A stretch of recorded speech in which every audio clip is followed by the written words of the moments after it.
So I waked in the morning and I stepped outside and I take a deep breath and I get real high and I scream from the top of my lungs, what's going on?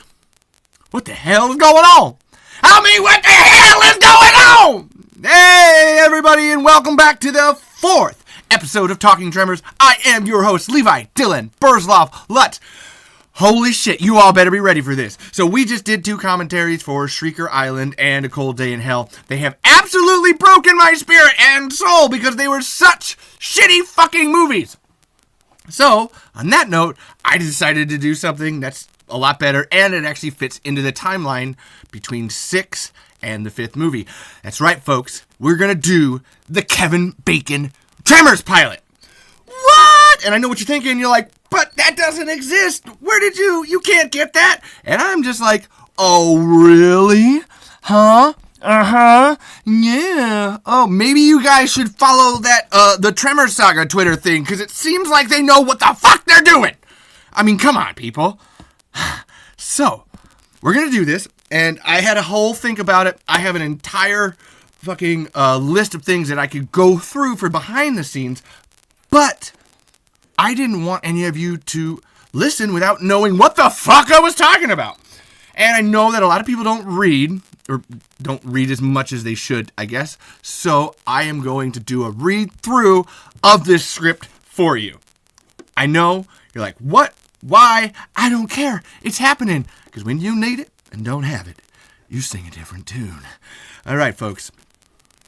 I want to start this with a huge thank you to Andrew Miller, Vincenzo Natali, and Kevin Bacon. This script is awesome. Thank you, Kevin, for being willing to take the piss out on yourself. Pun intended, you'll see.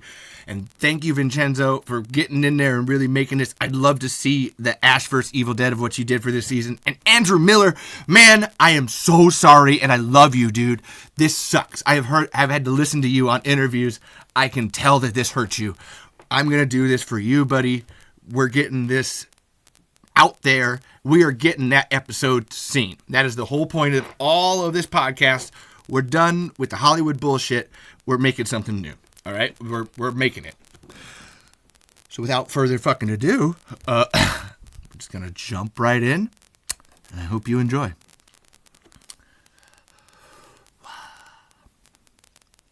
Exterior. Perfection Valley, Nevada. Day. Surrounded by mountains and canyons, the valley is cut off from the rest of the world. The desert floor scorched like it hasn't taken a breath for decades. But when we look closer, we feel the faintest trace of a pulse. Grains of sand shift. A pebble rolls off its rocky perch as though life is trying to break through. Or maybe it's just the wind. A yellow pickup truck speeds past. Val McKee, Graboid Hunter, and Handyman, is painted on the truck's door. The Black Crow's hard to handle blast from the radio and is drowned out by, hey, little lady, la-ba-da-ba-da-dee-da-ba-da, 'cause mama, I'm so hard to handle now. Ah-ha. Valentine McKee sings with the passion of a guy who doesn't know how awful he sounds. Or cares. 50s.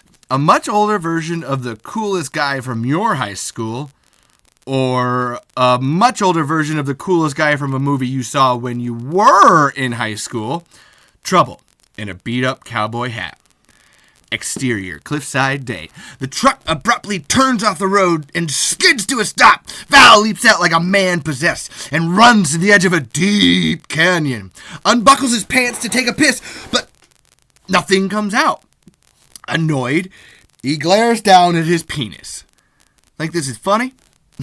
He zips up and heads for the truck, but stops halfway there and quickly yanks down his pants again because this is happening right now! Except again, nothing happens. Come on, man. We're a team. When I was a kid, we could hit a target 15 feet away. 20. Or how about when we wrote Rhonda's name in the sand? Rhonda Penelope LeBeck. It was a goddamn masterpiece. And that kind of technique doesn't just go away. So let's do this the way I know we can. He closes his eyes, breathes deeply, then nothing. Frustrated, he tilts his head towards the heavens. God, I know we don't talk much, but you see how screwed up this is, right? So if you wouldn't mind bestowing some of your holy magic. A high-pitched shriek pierces the valley, startles Val. Did I say something wrong? Then, from beneath his feet comes faint rumbling. Val immediately tenses and looks down at the ground where rocks vibrate on the crusty surface. He's terrified. He checks the truck. 25 feet away. Can he make it? Has to. Takes a few soft steps, but the rumbling gets closer. Too close. Val freezes, braces for the unfathomable. A seam in the ground rips open right in front of him, and out pop 6 prairie dogs. Not at all what he expected. They scatter, running scared. Val dances out of the way as they scurry under his feet, but loses his balance and falls on one, smashing his shoulder onto the ground. He yells out as they run off, "Goddamn dog rats!" He struggles to stand. The rodent squeezes out from under Val and limps away, but doesn't get very far. He's hurt. Val sees. Sorry, little guy. He brushes sand off his jeans, then notices a wet spot next to the zipper. He grumbles and heads for the truck. When he looks back, the prairie dog is gone. Camera is low as Val's truck finds the dusty road. In the foreground is the spot where the prairie dog was. We notice drops of blood, and sand is filling in where a hole just was. Title: Tremors. Exterior: perfection. Main road: day. The Edward Hopper-esque desert landscape is tainted by the inexplicable presence of 2 brand new tech structures. Shiny solar panels tilted on their roofs, surrounded by a metal fence, through which a van emerges and heads down a dirt road leading onto the main road. It speeds past a "Welcome to Perfection, Home of the Graboids" sign, featuring a giant worm-like monster with tentacles reaching out of its mouth. Exterior: perfection. Day. A small town with a big identity crisis. The van drives past quaint ma-and-pa shops crammed between 90s-era stores and offices, but the conflicting styles are unified by 2 themes. The first is failure. Most of the offices and stores are boarded up, creating a depressing ghost town feel. The second is graboids. Images of the worm-like monster are everywhere. Grabber-size fitness, grab a coffee, and Graboid Museum and Art Center that boasts a gigantic statue of Val riding a graboid like a cowboy out front. Harlan Prelap. What if none of this is real? Interior: Chang's Market. Day. Groceries, household goods, and a greasy diner. Everything the other stores used to carry. Heavy on graboid decor. Harlan Mailer, the guy we just heard, is a scruffy mess in his late 40s. He sits at the counter, talking to Nico Duran, 20s. Nico's a cool cowboy type, eating alone, writing in a journal. Nico definitely feels like a nightmare. Framed newspaper and magazine articles covering the walls. Monsters attack small town. Terror Tuesday in perfection. Then, no more monsters. Where'd the worms go? President Bush declares graboids gone for good. Most articles feature photos of a young Val. Handsome hero saves town. Hunky graboid hunter. Valentine McKee worms into America's heart. Even Patrick Swayze's Sexiest Man Alive 1991 People magazine cover has a photo of Val in the corner with the caption, "Graboid hunk is pure perfection." See, there's a theory that what we think is reality is really just a consensus of opinion. Harlan continues, because the concept of true existence is so overwhelming, trying to comprehend it would just fry our tiny human brains. And so, we just go with the reality everyone else is cool with, which means truth isn't true at all. It's just this word we use to describe the perception of something that got the most subconscious votes. Nico wasn't asking for this discussion, but he isn't afraid of it either. So if everyone stopped thinking of this place as a wasteland, it would stop being one? But that's where it gets interesting. As Ananine said, we don't see things as they are. We see them as we are. Is she calling me a wasteland? She's saying the reality we create around us comes from inside us. Jai Chang suddenly clears Harlan's unfinished breakfast plate, muttering, then my life would be way more awesome.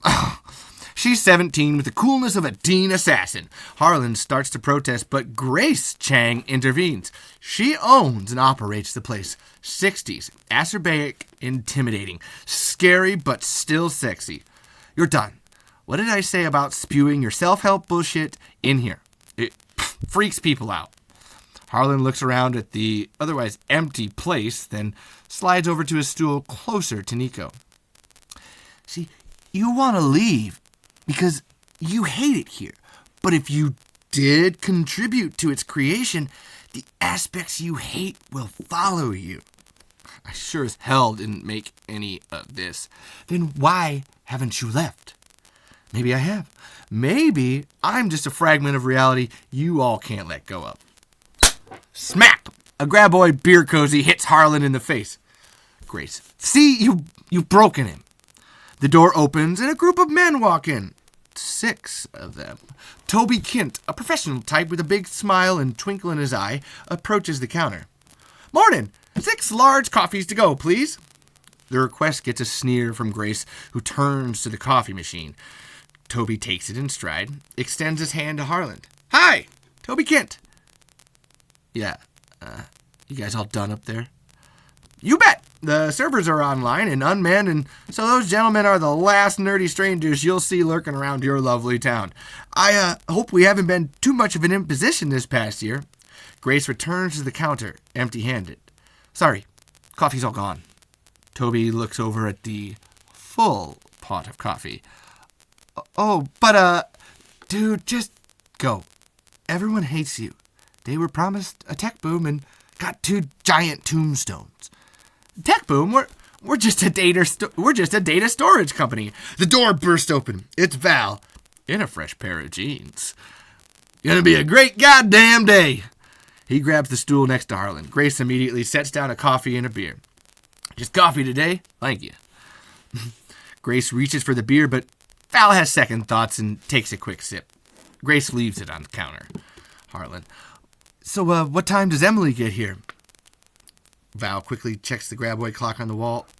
It's bad. Oh, shit, I got sidelined. Grace, you got my package. He notices Toby in the Datalux text for the first time and quickly slips into charming salesman mode. Datalux, right? I never heard back from you guys about choosing graboid word for all your special event needs. We put the thrills and chills and everything from office retreats to bar mitzvahs. Too late. They're leaving town. How about a going away party? These boys are headed home, but I'll be around a few more days. And you're in luck. My daughter holds the record for consecutive VIP Tour Guide of the Month awards, and she'll be here any minute. No tours. Park's flooded. Huh? Jai saw yesterday. Well, why didn't you tell me? How could I have guessed today was going to be peak season? God damn it. Just go. I'll wait for Emily. Val nods. Grace hands him a wrap package as he starts out of the store. Nico. Hold up. I'm coming with you. Relax, kid. If I take a dump, I'll be sure to holler. I can't let you near any pipes without an Earl's employee present. Val stops.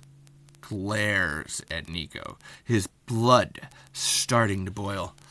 Eyes an old frame photo of him arm in arm with Earl Bassett. Well, it's my damn park, so he can mind his own business. His pipes, his business. I'll get my tools. Nico starts for the door. Val follows. Earl'd be nothing without me. He's just a man without vision. Can't even see how lucky he was to know me. And yet he's just expanded into his 6th city. Only proves how full of shit he is. Exterior, Chang's Market day. As Val comes out, he's blasted with a bright reflection in his face. He swats at it like it's a swarm of flies. Harlan is right behind him. God damn, Datalux! It's coming from the sun-bouncing solar panels on top of the Datalux building in the distance. Val heads for his truck. Let him help. The faster you fix it, the sooner you'll be back. And how long is Emily staying? Val smiles, confident and knowing, well, that's the magic question, isn't it? She hasn't said. Not lately, anyway. It takes Harlan a second to figure out what he means. You made that deal a long time ago. But don't you say time's like a pancake and everything we do has already happened and will happen again and again and again and again? So yeah, me and him might have ordered that tall stack of flapjacks just 20 years ago, but we also ordered it 20 seconds ago too. Right? A loud crack spins both their heads to Grabber-Size Fitness just up the street. Something is breaking through one of the boarded up windows. Val takes a nervous step forward. A woman's leg emerges from the window. It belongs to Zoe, mid-20s, climbing out the window, a pastiche of ethnicities, piercings, and tattoos. Val settles down at the sight of her, but Harlan notes his anxiety. 2 other girls emerge behind Zoe. They all wear yoga gear. When Zoe sees Val and Harlan, she smiles. Morning, boys. You ladies sweating to the oldies? Yoga. You should join us sometime. Harlan, I bet you know your way around a Barada Java twist. I assume that's a yoga move. Barada Java twist. Enough to know I'd never get out of it alive. Where's Charlie Manson? Zoe smiles appreciatively. Setting up our new irrigation system. Nico slams his toolbox back in the back of Val's truck. Hate to interrupt your flirting. Exterior, desert day. 2 cars race down a desert highway and disappear into a tunnel. As they pass, the earth shakes ever so slightly. Exterior, tunnel day. The cars emerge from the tunnel's other side and pull off to the side of the road. Melvin Plug steps out of the first. 40s, not nearly as slick as he wants to be. Jessica Hale comes out of the other car. Also 40s, smart and accomplished, well beyond the shitty situation she now finds herself in. Jessica. So what happened to the hot guy who killed all the graboids? Melvin. I grew up. I got rich. No. Really hot, cowboy eyes, and amazing hair. My best friend had his poster in her locker and in her bedroom. We had a sleepover one night. Yeah, Val. And you know what? He's been doing the last 25 years after the press and army and tourists got sick of waiting for graboids to show back up.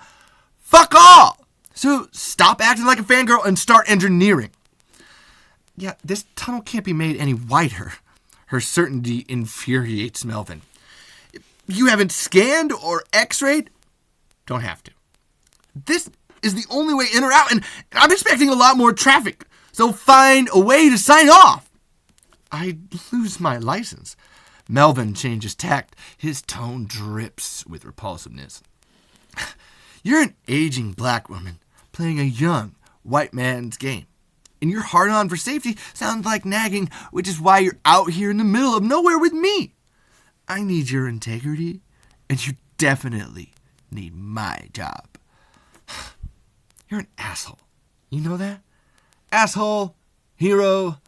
Let's let destiny be the judge. Interior, Val's truck day. Val brings the truck to a stop. Nico rides shotgun. When's the last time you actually had a paying customer? You don't know shit about the amusement park business. It's cyclical. Why do you think Walt Disney froze himself? Val gets out of the truck. Nico follows. They're parked outside a giant graboid head entrance that leads into a rundown amusement park. Graboid roller coaster, graboid water slide. Val collects equipment out of the back of the truck. Exterior, graboid world, perimeter fence, day. Val and Nico walk along the outskirts of the park. Both men wear coveralls and boots. How's Emily getting in from the airport? Can't see how that matters to you. What? Emily? No, I expect not. What's that smirk supposed to mean? Nothing. They enter an area marked employees only. Let me save you some humiliation, kid. You got decent hair. But Emily's way out of your league. Emily's way out of your league. And if you knew her at all, I wouldn't have to tell you. Actually, we spent a lot of time together on her last visit. Bullshit. I was there. Sly smile from Nico. For most of it, sure, but... You think you know what's really going on with her? What her favorite band is, or beer, or the kind of books she reads, the kind of guys she dates. Probably lots of things you don't know. He has successfully gotten under Val's skin, but I know how she's getting in from the airport. He opens large metal storm doors buried in the ground. Nico puts up his hand. I got this. I do it every day. Don't mean you do it right. He climbs underground. Interior corrugated housing pipe day. Val descends into 4-foot diameter pipe, along the top of which runs the park's water, sewage, and electrical pipes. He puts a small flashlight in his mouth and crawls through the dark claustrophobic space. Water running along the bottom of the pipe adds an annoying layer of discomfort. Nico off screen. Want to turn back?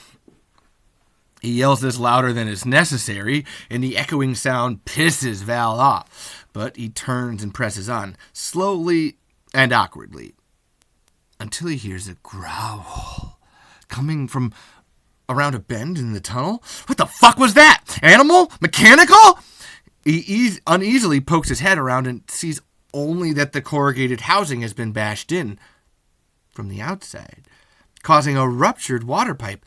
He advances and reaches up for a valve nearby, takes out a wrench, water spraying in his face as he tries to turn it off when another growl.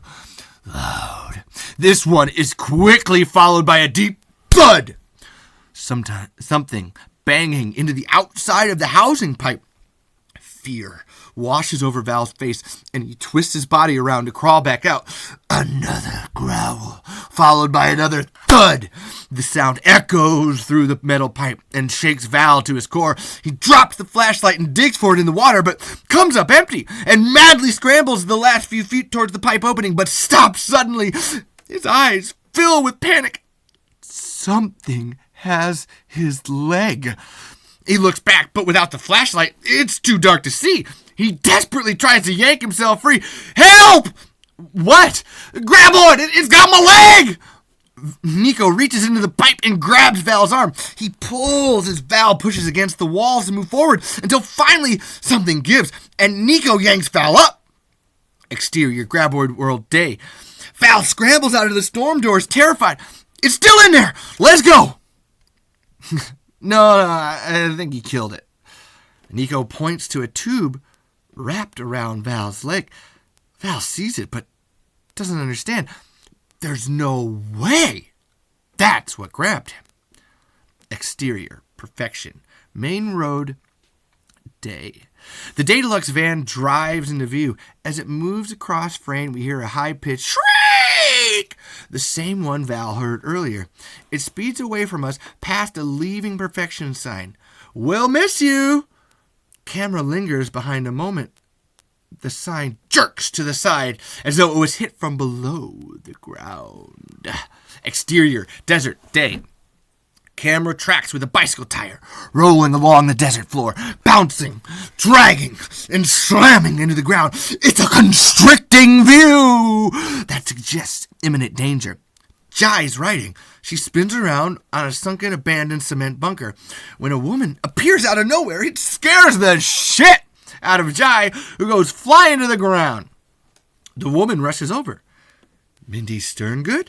30s, blonde hair, inviting but mischievous eyes, carrying a metal briefcase. It's clear that neither one of them wanted to be caught out here. Mindy, you okay? Jai, where the hell did you come from? Nowhere. I'm just walking. Jai knows this is bullshit and is about to question her. But where are you going? Now it's Jai who doesn't want to answer. Suits Mindy fine. Let me take you to the clinic. I'm fine. Thanks, though. She nods to Mindy, jumps back on her bike, and rides off. Mindy breathes a sigh of relief. Exterior tunnel, day. Melvin struggles to find a phone signal while Jessica takes measurements inside the tunnel. The Daedalux van appears over the crest of a hill, driving erratically. It turns a corner and crashes into the wall. Exterior, Chang's Market, day. Nico and Val get out of Val's truck. Val limps badly. Nico's really enjoying himself. I heard something! And what would you have done if it was a graboid? Kill it with your old man smell? Nico continues as they walk into interior Chang's Market, day. Challenge it to a duel. Fax it an angry note. Pump it with your Viagra. Val's finally had enough and bears down on Nico. I was killing graboids when you were still shitting your diaper. So when I say I heard something... Emily. Hey, Dad. Val spins around to see Emily sitting next to Harlan at the counter. Early 20s, magnetic and appealing. Princess! He wraps her up in a wet, dirty, stinky hug. Why are you limping? It's nothing. Let's go home and get you settled. Where's your stuff? Can we talk outside? Of course. Val shoots Harlan a confident wink as he follows her outside. Exterior, Chang's Market, day. Val can't stop smiling as they stroll down the steps. So, Dad, here's the thing. Hey, why don't I grab us a couple of ice cream sandwiches? Remember how we used to eat them out here and share stories about our days? I had ice cream. You had beer. Well, I could get us a couple of beers. No, I'm good. Thanks. What I wanted to say is, between exams and internship applications, I barely got my thesis in on time, which is why I haven't called much lately. I totally get it. I never got my school stuff in on time either. Well, I've been going through it with a crew of girls, and we wanted to have one last blowout together in Vegas tonight. It was supposed to be next week, but one of the girls... I'm really sorry. So I'll see you in a few days. Well, that's the other thing. You know those internships? I got one. A good one. But it starts Monday in Greenland. For 2 years. Shit. That's a lot of years. I know, but it's such a great opportunity, and I'll be working with a really important biologist, an old colleague of Mom's. Val tries to hide his intense disappointment. Sounds awesome. I guess I could come visit, right? Absolutely. You'd love Greenland. Of course I would, and I could knock it off my bucket list. Give me a reason to make a bucket list. Settled. So you're not mad? Hell no. Just proud. She smiles.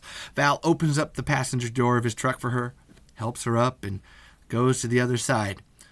We'll make the most of the time we got, starting with a grilled cheese French toast celebration lunch. Definitely haven't had one of those in a while. Emily smiles as they start driving down the street. Nico comes out of Chang's and watches them go, but Val doesn't get far when a car comes barreling down Main Street and skids to a stop in front of the medical clinic. Melvin leaps out. Is Mindy here? Doc's not in town, Melvin, and what you need is a shrink anyway. She's on her way, asshole. Jessica's car pulls up behind Melvin's, and she gets out, still shaken. Val is stunned by the sight of this refined visitor in town. Well, howdy, ma'am. If you're here with Melvin, I'm going to assume it's under duress. Give me a signal, and I'll call the police. Thanks, but it's not me. Who needs your bravado? Melvin opens the back door. A lifeless arm flops out. Whoa! Harlan and Nico come out of Chang's and immediately see the driver.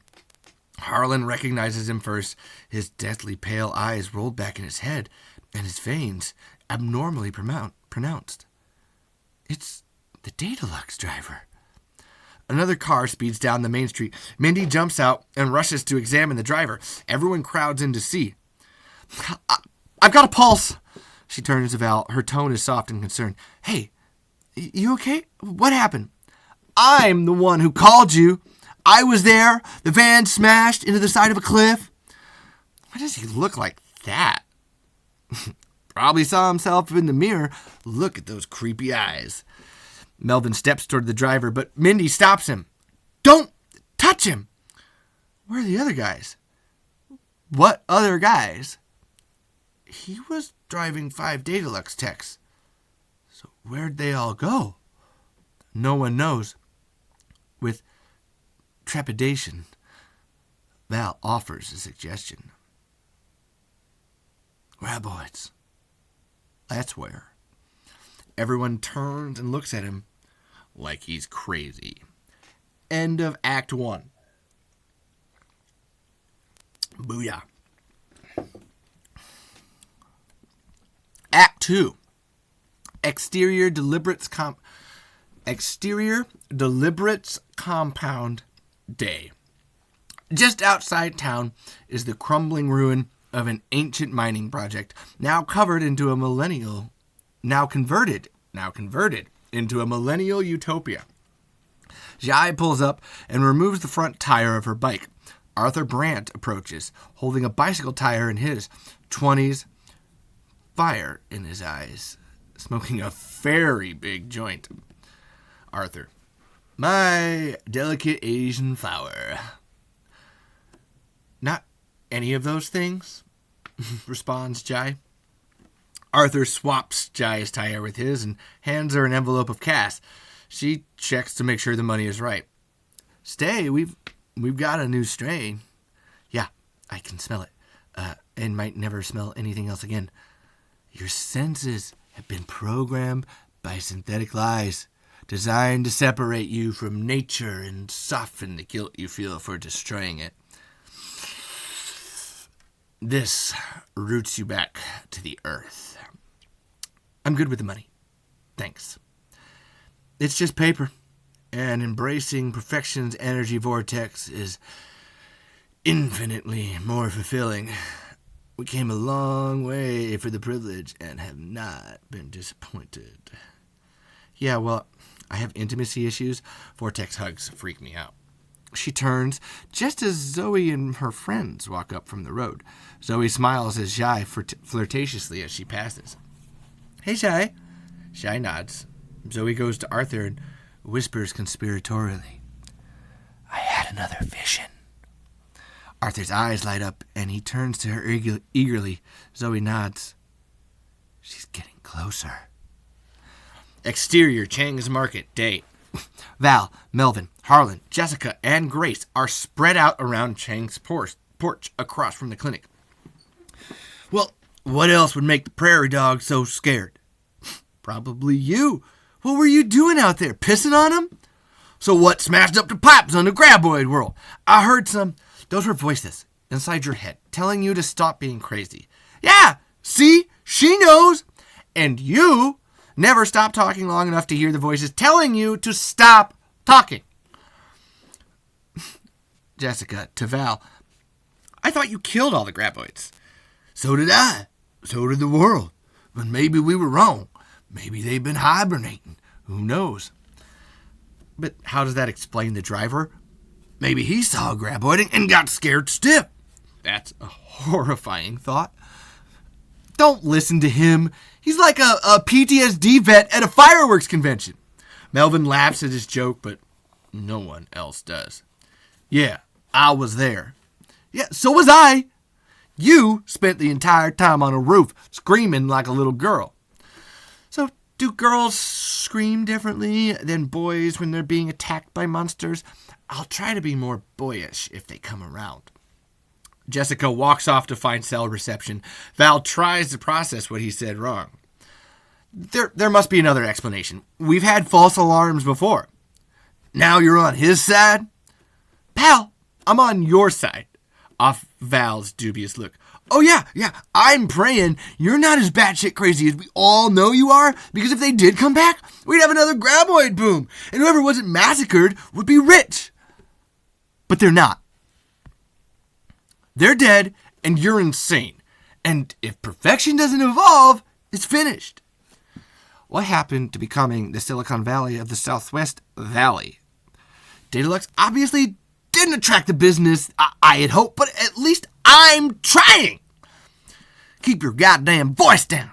If they're under there, they'll hear our vibrations. We shouldn't even be outside. Stop with the graboids. Fine.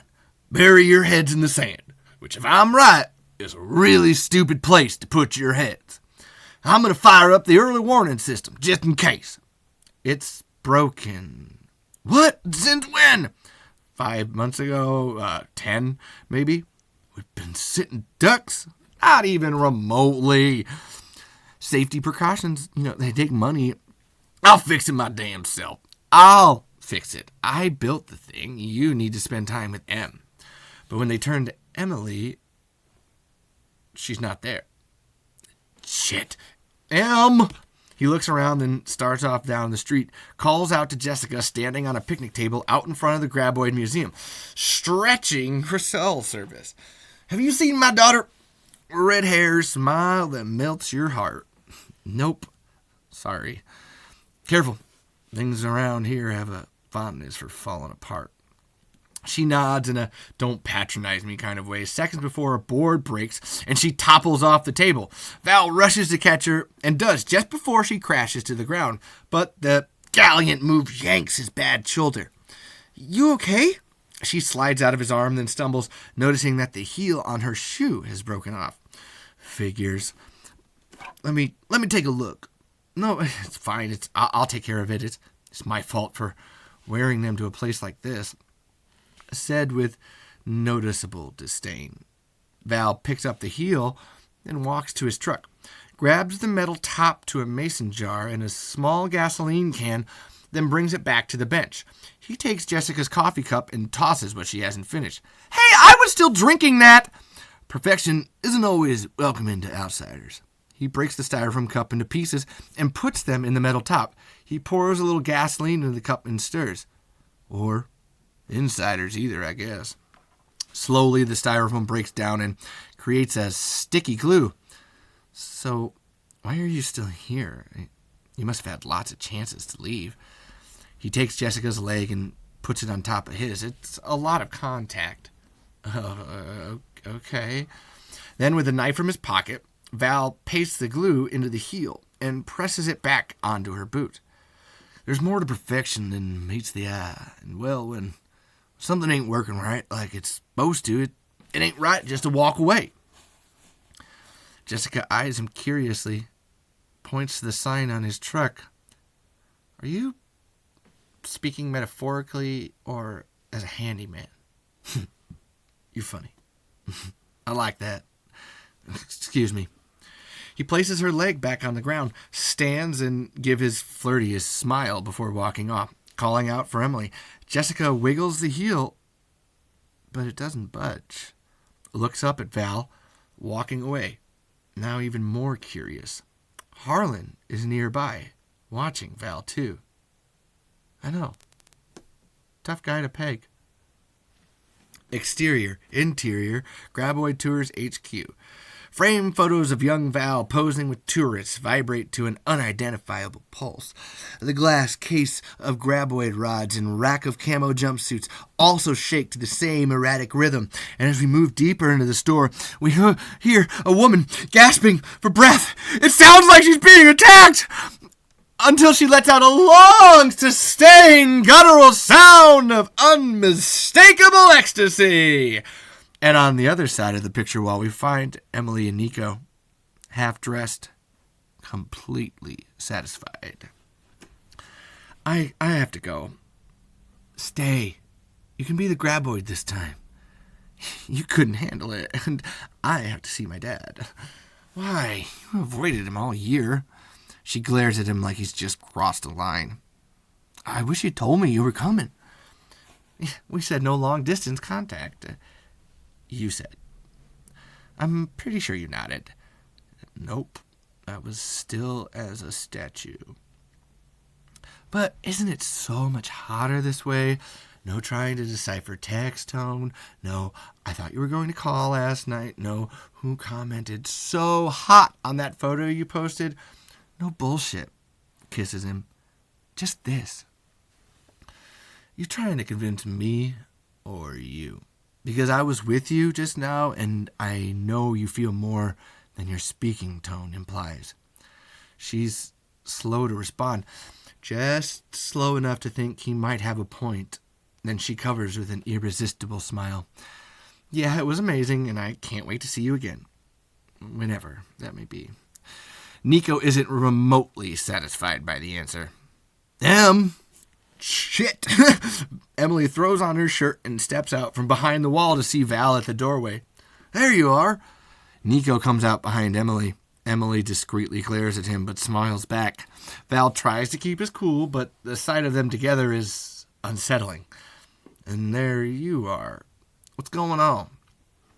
Nico wanted to see the photo of you and Crocodile Dundee. She points to the photo behind her. Val eyes Nico, who looks at the photo for the first time. Emily moves quickly. Ready for our celebration lunch? Of course. Great. Let's go. Emily shoots Nico a look as she leads Val out of the store. End of Act 2. This is grape juice, too, by the way. Act 3. Exterior Hunters Point Access Road Day. Val's truck blows down a dirt road in the middle of empty desert, an area meant to be phase 2 of a large housing subdivision. Interior Val's truck day. Emily rides next to Val, but he's preoccupied, eyes fixed on the barren landscape, anxious. He notices something way off in the distance, a trail of dirt shooting up, like something's traveling very quickly along the desert floor. Or beneath it. He looks closer. Is the ground moving beneath the trail? Emily sees him getting lost, tries to bring him back. So how you been? Good, real good. You? Good. Busy. Steals a look back out at the desert, but whatever he saw is gone. Val shakes it off and focuses on Emily. What kind of music are you listening to these days? I don't know, different kinds. Silence. How's your mom? Good. Great, actually. Still with, Terrence? Tim. 9 years. Really happy. I'm glad. Your mom's special. I was never equipped to do right by her. Lord knows I tried, but we were just too different. Yeah, so you've said. Why? Does she say otherwise? She barely talked about life back then. I guess that's one of your big differences. They turn into the development's phase 1, where the houses were all built but are now mostly abandoned. Val drives down a street that dead ends at the desert, the abrupt conclusion of a plan frozen in time. Parked in the driveway of the last house before Oblivion is a bright pink Jeep with a big ribbon on the hood. Val pulls in behind it. Did I miss your birthday? No, that's That's Harlan's. Emily isn't buying it. Yeah, he left it the other night. Too much to drink. He's drinking again? Just the one time. He's fine now, but best to keep this between us. So why is there a bow on it? If I had a nickel for every time I had no idea what he was thinking, I'd be the richest man in perfection. Interior clinic day. The Datalux driver is on a bed, hooked up to an EKG monitor. Mindy checks his milky white eyes with a pen light, but he is completely unresponsive. Melvin hovers nearby. You know, it's weird we don't hang out more in Bixby, don't you think? Yeah, my hours are crazy. Well, you find time to come here. Mindy stares at the monitors, baffled. Some kind of shock, neurogenic. You know, Adele's. I'm working with the chef. How about I get him to do a tasting menu for us Friday? I'm on call. Mindy scrapes the bottom of the driver's foot with her pen. There's no physical response, but the rhythmic beeping from the EKG machine changes ever so slightly. Mindy catches it. Yeah. Friday's no good for me either. Saturday then? Mindy makes a fist and drives her knuckles hard into the guy's chest. No physical response, but the EKG spikes and beeps loudly. Beep, beep, beep. Melvin jumps back. Jesus, Doc, don't kill the guy. His brain's reacting to stimuli, but not his body. I need a CT scan. She pulls out her phone to dial. Not happening. Finds a landline, but it's dead. Of course it is. Do you have a signal? Melvin checks his phone, then shakes his head. Mindy's anxious. Kolgoski's got a satellite phone. Call the hospital and tell them to send an ambulance. Sure. And you know what else I'm going to do? I'm going to get the chef to have something for us after we save this guy. We'll be starving. She looks at him with a lifetime of getting hit on experience. Is desperation really the way you want to play this? Melvin is excited by the brutality of her response. Not my first choice, no, but I like having your attention. One ambulance coming up. He runs out. Mindy checks to make sure he's gone, then looks back at the driver, her brain spinning. She walks to a cupboard and pulls out the well-concealed silver metal briefcase she was carrying earlier. Surgical instruments on one side and vials of blood, tissue, and culture samples on the other.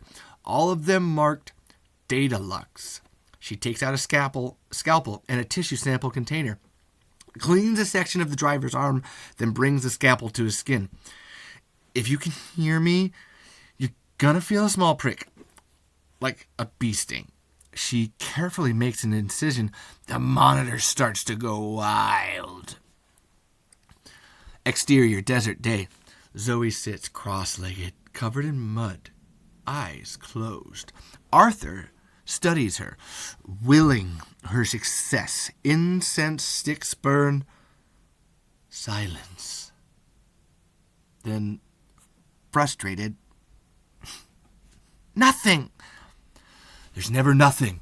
The connection between you is always there. Find your breath. Match it with the Earth's heartbeat. Zoe settles in, breathes deeply with purpose. That's it. She'll come. Exterior Gogolski's trailer day. Melvin approaches an RV buried in a sea of metal formed into art pieces, sculptures, and chimes. The door is wide open. Raymond? No answer. Melvin pokes his head inside.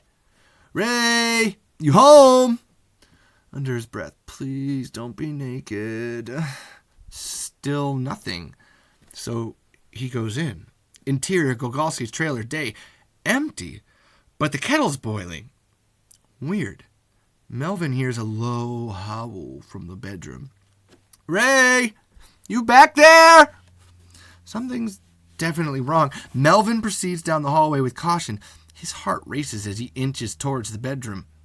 He slowly crosses the bedroom door's threshold and immediately sees that the howl is being created by wind, whipping through a gigantic hole in the wall. like a man-sized chunk has been ripped out. Melvin steps to the edge and looks out into the desert. End Act 3.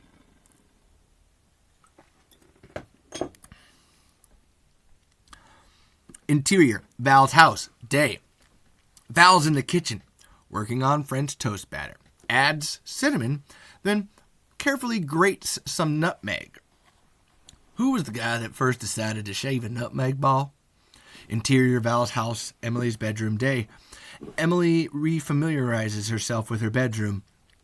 A little girl's room updated with a smattering of adolescent treasures like Bratz dolls, VHS tapes, Twilight books, which makes the presence of a newish IMAX seem extremely out of place. I don't know. After he got famous, do you think he tried shaving other nut balls? Like walnuts? Pistachio? Why is there a computer on my desk? You hate computers. No, I love them now. I am a computerin' whiz. It's not plugged in. Afraid my lightning fast typing might set the old wiring on fire. There's no mouse. Val pops into the room, quickly ripping open the package he got from Grace earlier. I keep it with me, in case I want to do any mousing on the road. Dad, is this for me? Did you think I was coming back? To stay? No. And the Jeep. Because Harlan falling off the wagon is a terrible thing to lie about. Fine. How else did you want to get around town? There's no way your rollerblades will still fit. This about the deal we made, right? When I was 6? That I'd move back when I finished school? You always knew what you wanted. I meant kindergarten. Val is suddenly struck with a brainstorm of an idea. Hey, what if you did your internship here? Study the pelagic process of the Greenland Sea? Forget that. Lead your own project. Dad, no. Your mom never finished her work. None of them did. Graboids are still a mystery. Hell, you could change their name to Emily's. All their evidence led nowhere because they quit.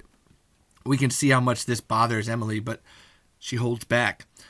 Mom didn't quit. Their funding was pulled. She was the last one here. Things might be very different now. Can we talk about anything else?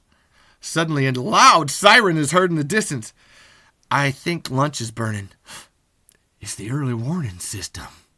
He runs to the walkie-talkie base station in the living room. Harlan, you there? What's going on? Over.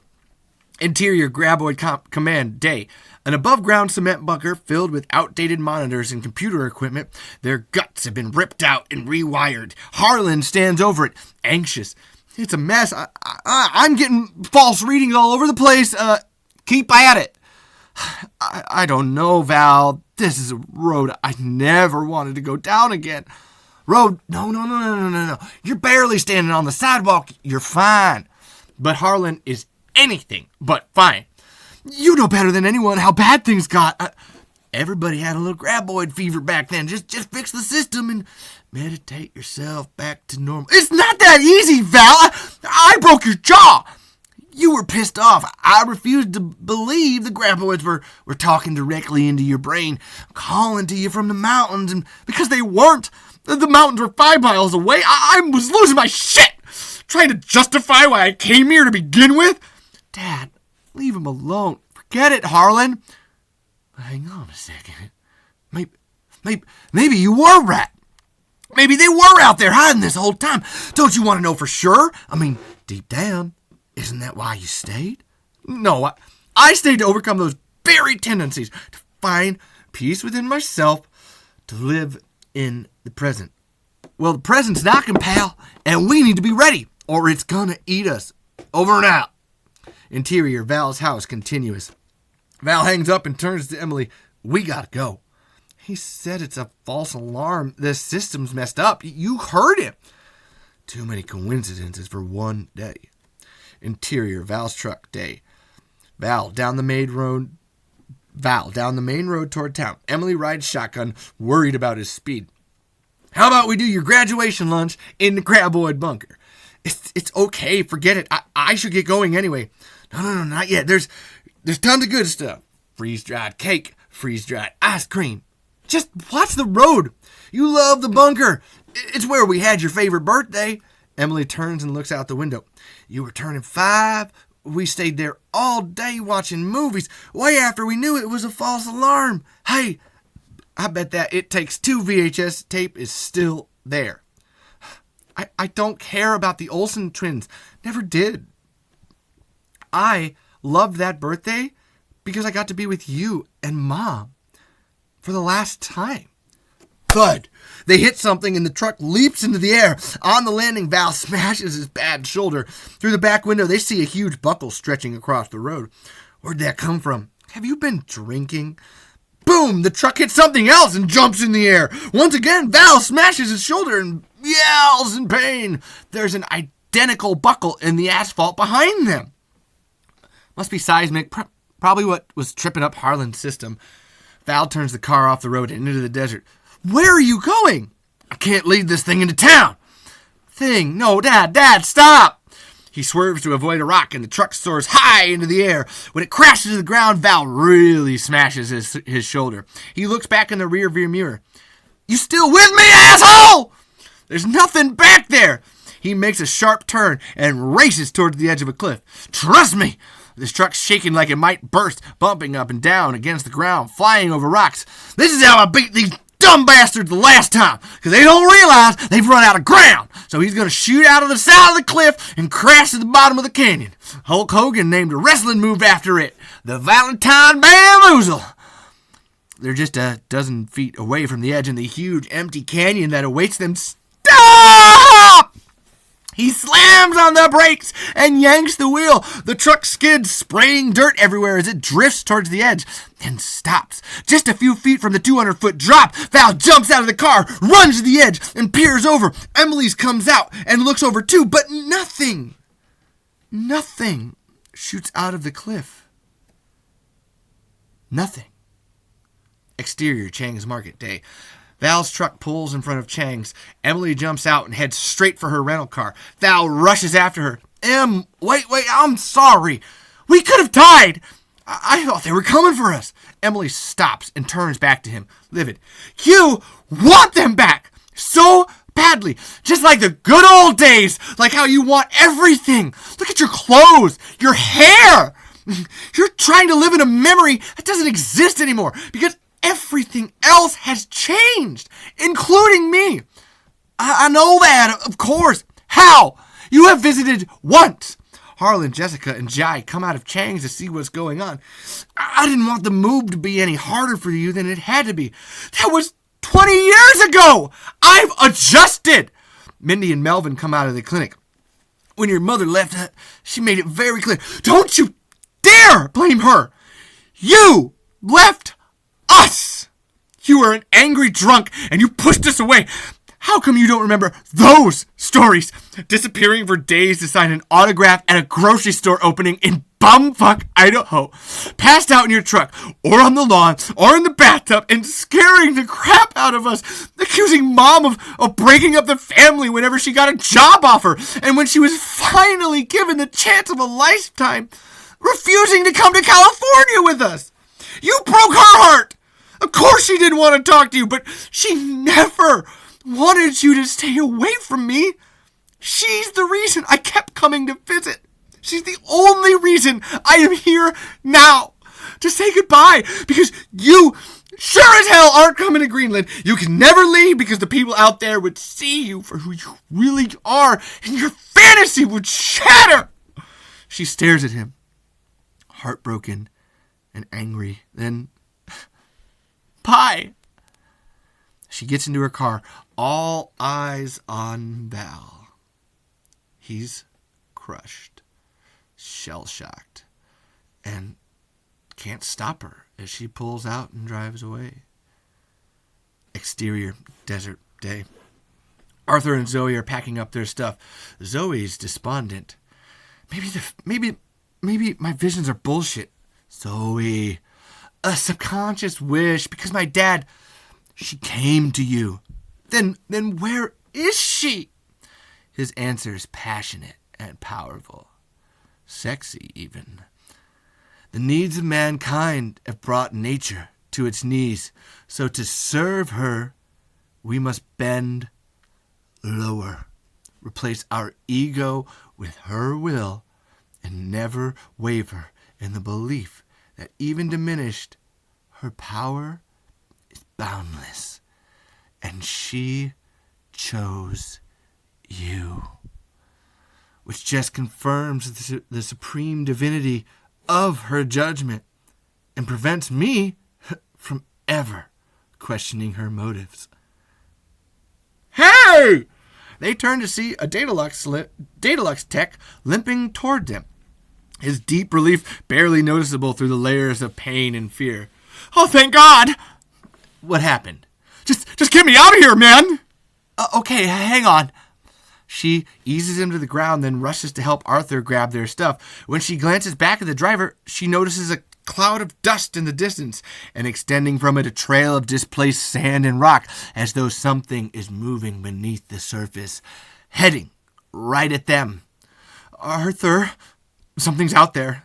He looks up, but the second he does, the trail stops, like whatever caused it just descended deeper underground. I don't see anything. Then suddenly, the tech is pulled underground. Zoe and Arthur run to the spot where he disappeared and nothing. A hand punches out of the sand. The tech is back. Zoe grabs his hand and pulls him out. She pulls out his head, then other hand, arm, chest. He's yelling, struggling to find safe ground, but even with pooled strength, they can't get the rest of him out. Then something gives, and Zoe goes flying back, still holding the tech's hand, except he's been cut off at the torso. She sees and screams. Arthur pulls her away just as what's left of the tech is violently yanked down beneath the surface, after which the ground settles like nothing happened. End Act 4, Act 5. Interior Chang's Market, day. Val is drinking a beer. Not his first. He's gutted. Harlan is next to him. Everyone else is keeping their distance. I stayed away for Emily's sake. I didn't know anything about raising a little girl. Believe me, Rhonda never missed a chance to tell me how bad I was screwing up. She was worried, man, about your drinking, about the future. A future she made herself, by the way. But I respected her choices and gave him a chance to start fresh, knowing in my heart that one day I'd get my chance with Emily, and instead she hates me. She doesn't hate you. Were you not listening? I heard a girl who wants a deeper relationship with her father, to be what you care about most. Then why didn't she stay? Because you picked the graboids. I was trying to protect her from him. And if he was right, we'd owe him our lives again. Man, I am so tired of that bullshit story. Look, he saved you, not me. He used me as bait, like the self-obsessed jerk Emily said he was. That's enough, Melvin. A flash of anger from Harlan, who stands and backs Melvin away from Val to the counter. Enough what, Harlan? Enough truth? Mindy follows after Melvin. Don't listen to him, Val. He's petty and jealous and doesn't know what he's talking about. Jealous? Of what? I feel sorry for the guy. I said enough. The dark warning in Harlan's voice catches both Mindy and Melvin by surprise and shuts Melvin up quick. Harlan recovers. Jai, can we get some coffees, please? Decaf for you two. Meanwhile, Jessica quietly sits down next to Val. You know, my dad was a real bastard when I was growing up, but I never told him like your daughter just did. Lucky guy. So, he spent his life wondering why I didn't want him in mine, which made me feel really superior. But on the other hand, I never got to have a father. If I'd given him a chance, maybe he would have made things right. Yeah, I don't know. I wasn't brave enough to find out. Val's moved. The door swings open. Arthur and Zoe enter. They're actively trying to appear unanxious. You have any more fertilizer, Grace? Zoe hangs back and sneaks behind Val. When she's satisfied that Arthur isn't looking, she grabs Val's arm. She looks freaked out and whispers to him in a low, terrified voice. When you looked into the eyes of a graboid, did you see a goddess or a monster? Her fear is unnerving, but before Val can respond, Arthur appears with a bag of fertilizer and yanks her away. The terrified look on Zoe's face disappears out the door. Val spins to Harlan, his eyes blazing. Did you see that? I smelled it. The fear? No, whatever the fuck that kid was smoking. It literally smells like shit. I'm talking about Zoe. I know that look. She saw something. It takes Harlan a second to realize what he's suggesting. Hang on. You're upset, but don't run away from it. Turning your focus to the graboids is exactly what brought you to this point. I know what I saw. Exterior Chang's Market Day. Val comes running out, Harlan right behind him, with Melvin, Jessica, and Mindy on his heels. That David Koresh kid was buying fertilizer. I bet they're making a bomb to blow up the graboid. Or fertilizing their wheat crop. I gotta stop them. Yeah, you do that, Chicken Little. I'll help. No. You can't. What about the driver? Rachel's there now, and I can't move him until we get an ambulance. I'll come too. What? Even Val's a little surprised. Right or wrong, I want to be there. Appreciate it, Harlan. Man, I'm sure glad Emily left now. Harlan nods. He is too. So, what do you want us to do? Find the hippies. I'll grab some equipment. Catch up. He goes to his truck. Mindy follows. Calls to Harlan. I'll help Val. She jumps in the passenger seat and Val drives away, leaving Harlan, Melvin, and Jessica. Melvin's pissed. I don't know what's going on, but I am not waiting around here to figure it out. She starts for her car and looks back to see if Melvin is leaving too, but he doesn't move. I'm staying. Off Harlan's shock. Hey, I want to be there when you all realize Val's a fraud. Jessica laughs at the depths of his pettiness as she gets into her car and drives off. Zen, man! Zen! Melvin goes to his car while Harlan lumbers to the steps of the market where Grace is waiting. When she's sure Melvin is out of earshot, she looks at Harlan with genuine concern. What are you doing? Val needs me. It's not him I'm worried about. She picks up his hand and holds it to the air, like a gunslinger proving his steadiness. But his hand is trembling. Squeeze my boob. I'm better. The medication, then squeeze. Hard. He checks to make sure Melvin isn't looking, then squeezes one of Grace's boobs. It hurts. Him, not her. But she's satisfied. Don't do anything stupid. Like die. Harlan leans in and gives her a tender and very loving kiss. Exterior tunnel day. Emily's car curves around the dusty road, but comes to a sudden stop outside the tunnel entrance. The tunnel has completely collapsed. She gets out to look. There's no way through. Nico pulls up on his motorcycle. What happened? I have no idea. Shit! You weren't going to say goodbye? I did. You weren't listening. Well, I'm coming with you to Vegas, then Greenland. Nico, don't. I've stayed here working in shit so I could have the life of my choosing. And I choose you. And you think the universe is going to bend to your will just because you made a decision? The universe doesn't care. You don't need to do that. Emotional firewalls are your dad's thing. You think you know me? Nico shrugs. Yeah, he does. Emily shakes her head. It doesn't matter. Nobody's going anywhere. There's another way out of town. No, there isn't. But the certainty in Nico's eyes creates doubts in Emily's. Interior Graboid Tours HQ day. Val and Mindy open every drawer, cupboard, and case to find the very best in Graboid hunting equipment. The gravity of the moment juxtaposed with extremely strange weapons. Exterior Graboid Tours HQ day. Val finishes loading the truck and winces in pain as he throws a pile of Graboid rods into the back. What's wrong with your shoulder? Nothing.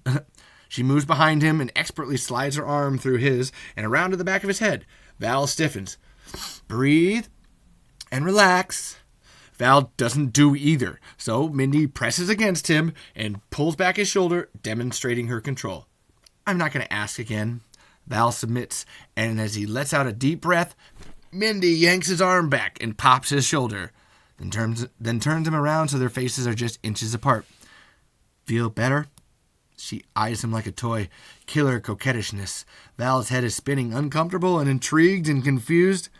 I'm not the little girl who used to bounce around on a pogo stick, dripping with promise. But I still love to bounce. Val, you there? Val is frozen. Mindy's body is still pressed against his. She slowly reaches down to his crotch, where the walkie-talkie hangs from his belt. She hands it to him. Val responds. Yeah, Harlan. Over. We've got Arthur. Near Trident Rock. Things are getting weird. Exterior main road day. Jessica drives away from perfection. Past an empty rock quarry. Excavator, bulldozer, car half buried in the ground. She gives the odd sight a second look when a light flashes from the driver's side window of the buried car and hits her in the face. Anxious to leave, she keeps driving. Weird town. But curiosity and concern gnaw at her, so she stops. Looks back.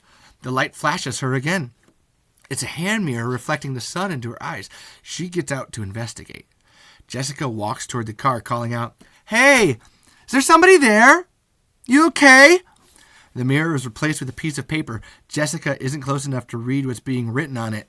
You all right in there? She moves closer, trying to decipher the handwriting, closer and closer until she's finally able to read, Stop talking. She stops. The paper is replaced by a woman's face, scared, eyes wide. She brings a finger to her parsed lips. Shh.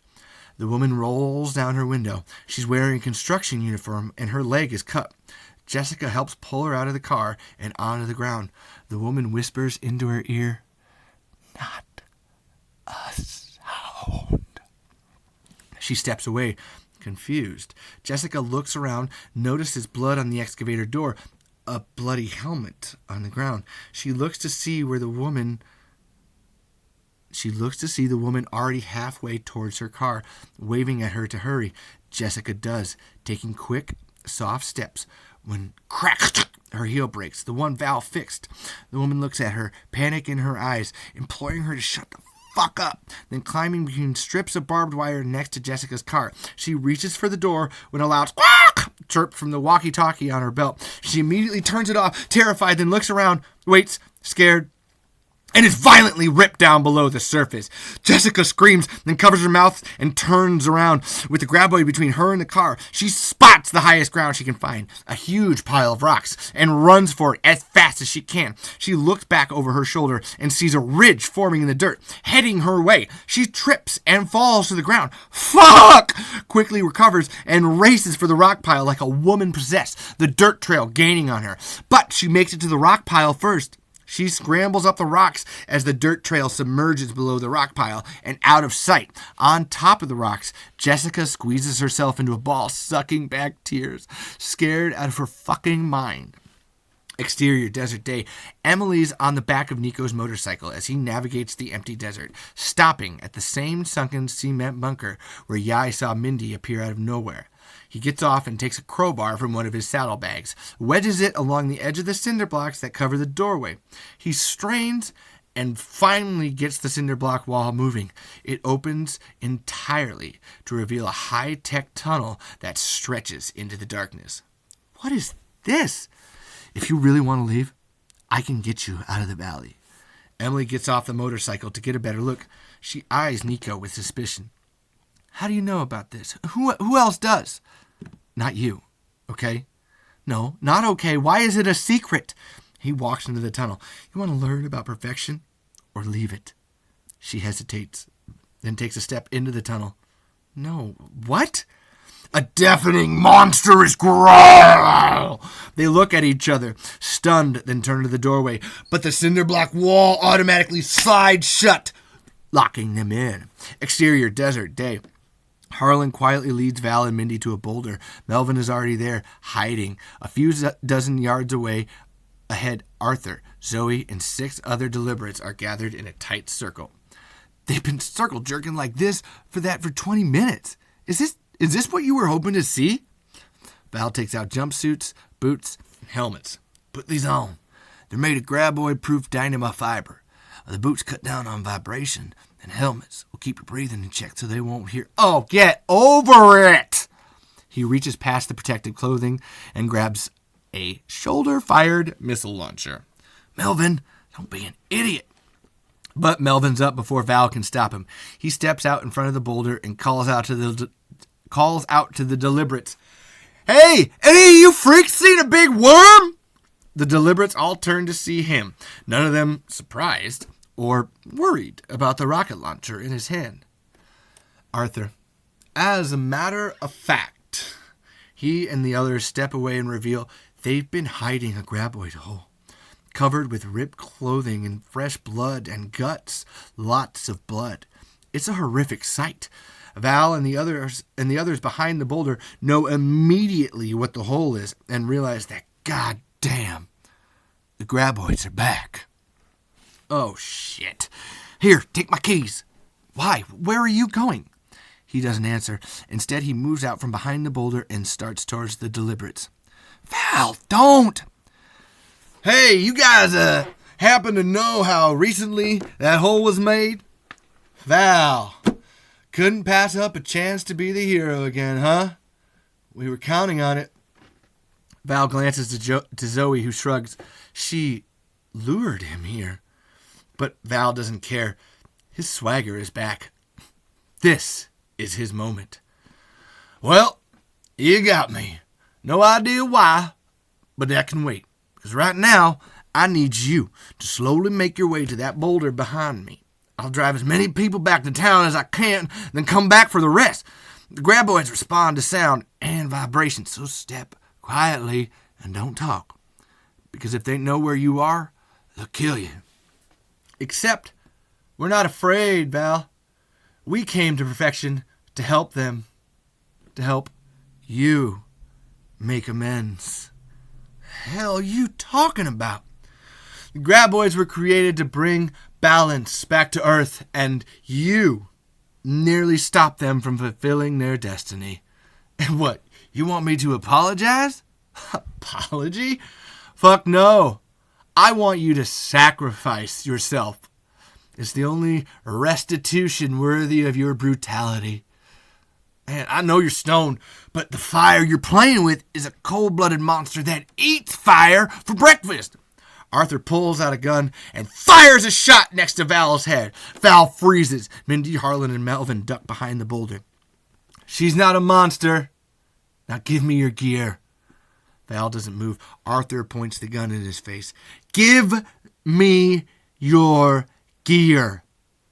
And everyone else, get on the boulder.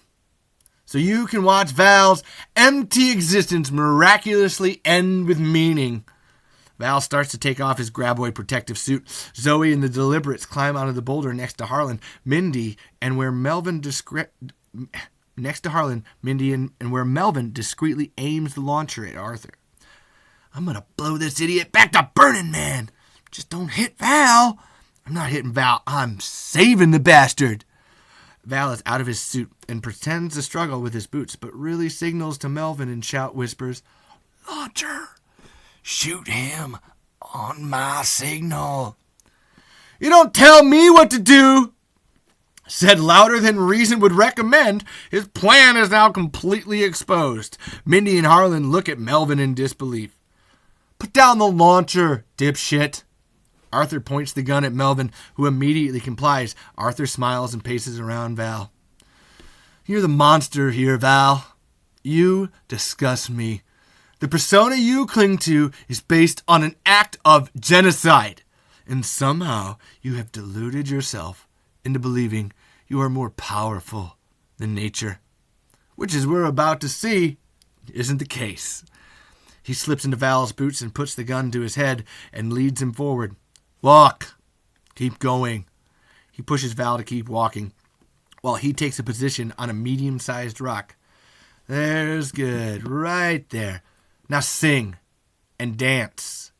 Loud enough for her to hear you. Kid, you don't want to do this. Whatever you think is going to happen isn't, I promise. I said dance, old man!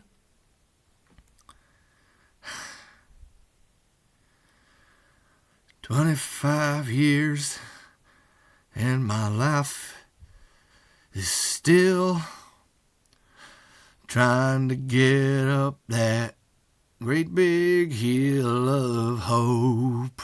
Each time his foot hits the dirt, we can practically feel the vibrations shoot through the ground. Everyone watches nervously. Arthur paces around Val. Louder! And I scream from the top of my lungs, what's going on? Val! Then they all see it. 100 yards away, dust in the air, movement just beneath the surface. A graboid coming closer, fast. Arthur's eyes go wide in ecstasy. 50 feet, 40 feet, 30 feet. With Arthur's eyes on the graboid, Melvin picks up the launcher. He aims at the monster, carefully sizing up the shot, then shoots. There's a puff of smoke, but the missile lands 2 feet in front of him. A dud. Val's heart sinks. Melvin's embarrassed and really frustrated. Nothing works here! You're wrong, dipshit. Perfection's working on a cosmic level your tiny brain can't comprehend. The graboid hasn't slowed 25 feet, 20 feet. Val calls out to Mindy, Harlan, and Melvin. When it's busy with me, run to the truck and get out of here. We're not leaving you. Well, I am leaving you. And tell Emily she's the best damn thing that ever happened to me. Fear and anger and sadness have given way to acceptance, and Val turns away from Mindy, the others, and walks straight towards the oncoming graboid. 15 feet, 10 feet. He braces for the inevitable as the creature arrives at his feet, then goes right past Val and straight to Arthur, who barely manages to say, "But I'm wearing the boots." The earth opens and a graboid emerges from the depths, bigger and more disgusting than the old photos. Its huge mouth opens, a dark cesspool of fangs. It screams in Arthur's face. Then inexplicably, the graboid closes its mouth, dives back underground, and disappears as quickly as it appeared. Mindy, Harlan, and Melvin run from their boulder toward Val, yelling at the bewildered deliberates to get the hell out of there. Zoe races to Arthur. What the hell just happened? Doesn't matter. We gotta get Arthur and Nosepiercer, get to the rock. Arthur and Nosepiercer, get to the rock. That graboid will be right back. Harlan, Mindy, Melvin, run to my truck. But Arthur doesn't move. Arthur, run! Doesn't even flinch. Something's wrong. Then Mindy recognizes the frozen expression of terror on his face and puts it together. He's paralyzed like the driver, trapped in his body. The graboids are freezing their victims. They don't wait to eat. They just kill. Maybe they're getting food for someone else in the pack. Trust me, I've been through all this before. They don't play well with others. They don't plan, strategize. There's no pack. Yeah? Well, tell that to them. He points at the ground around Val and Arthur where the dirt outlines of 6 graboids rise up in the sand in a circle. An organized battalion that has been lurking beneath the surface. Val can't believe what he's seeing. Then they suddenly start to break the surface. Forget everything I said! Run for the truck! He turns to run.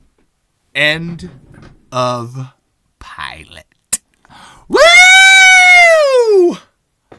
What's up? Holy shit brigades. that thing is intense. I love it. Oh my God. Ah! Ha! Like, seriously. I love that ending. Oh, Val didn't know shit. Ah! Didn't know shit. Everybody hates that part in the trailer. Oh, what's Val talking about? Oh, they don't plan, they don't strategize. Did he forget the first movie? That's the fucking point! That's the fucking point! Especially when you follow it up with, forget everything I said! Run! Woo! Andrew Miller! Oh, bravo, man. Also, fucking love that fucking what's going on? I never thought that Four Non-Blondes totally took that from when Kevin Bacon did it in the first Tremors movie. Ah! I know they did. If I ever meet the people who make Four Non-Blondes, that will be my first question. How much did you love Kevin Bacon in Tremors? Because it's very clear. Yeah. I mean, imagine what the rest of that season would have been, too. Just 8 episodes. The idea was over 72 hours, finding out everything that happened. It's pretty clear that we would have got Daedalus combining with the Trilateral Corporation from the TV show. There's enough Changs there for me to maybe think that, okay, Jodie is around too. Maybe she just gave it up to somebody else. I don't know. Melvin's there. Actually, I fucking love Melvin pointing out how much Val was a dick to him during the first Graboid attack. Absolutely brilliant. And the idea of Mindy being attracted to Val because she like grew up with that guy saving her life. Oh, wow. Fucking love that. And I would love to see how much farther it got, because the entire point of the Perfection Valley vortexes, something again brought up in the TV show. Ha ha, ha ha. So if you haven't watched the TV show, you don't know shit about Tremors. But the Perfection Valley vortex and Harlan repeatedly referring to time as a pancake and everything that's happening being circular, cyclical. Oh my God, what a perfect series to do that kind of thing in, because the entire, what we all love about Tremors when it comes to writing and storytelling is how you have something at the beginning, always come back around to the end. Even more so, if you go through and listen and you're actually paying attention, the use of 6. There are 6 prairie dogs at the beginning. There are 6 Daedalus drivers. And then there are 6 graboids that come out of the ground in an organized battalion. There's a lot that I could go over for this, which we will do in the next episode following this. I just wanted you all to have a look at whatever that was. That was really cool. And I'm going to end with some thank yous. Thank you, Kevin Collins, at Beetle Bear. That dude on Twitter, on Discord, on everywhere. Fantastic human being. You all, if you're fans of Tremors, need to up your game and be more like that dude. Because, yeah, fucking amazing person. Thank you, Rattlecat, Rattlesire, for giving such detailed critiques and notes on these podcasts. Huge love and thank you. Thank you to also the Sons and Shadow podcast with Kevin Smith and Jeff Johnson for also giving that push and stuff. And on that note, I wanna like almost end with this thank you, Harley Smith. You are adorable, and you made me want to push myself and do something I was totally afraid to do. Yeah, keep watching Tremors. Keep fast forwarding to the parts you like. You're doing great, girl. Like, booyah. And if anything, I get paid for none of this. This is all doing this in my free time. If you could support other people and stuff, that's great. Especially the Stampede team. But I do want to, there's this wonderful organization called the Lava Lamp Foundation. A friend of mine died of a heroin overdose because somebody literally left him while he had taken some, and he died without getting help. And the Lava Lamp Foundation is all about helping people even when it seems like we shouldn't be helping them at all. So please give them your love, and even more so. Yeah. I will see you the next time. Love to you all, and have a good one.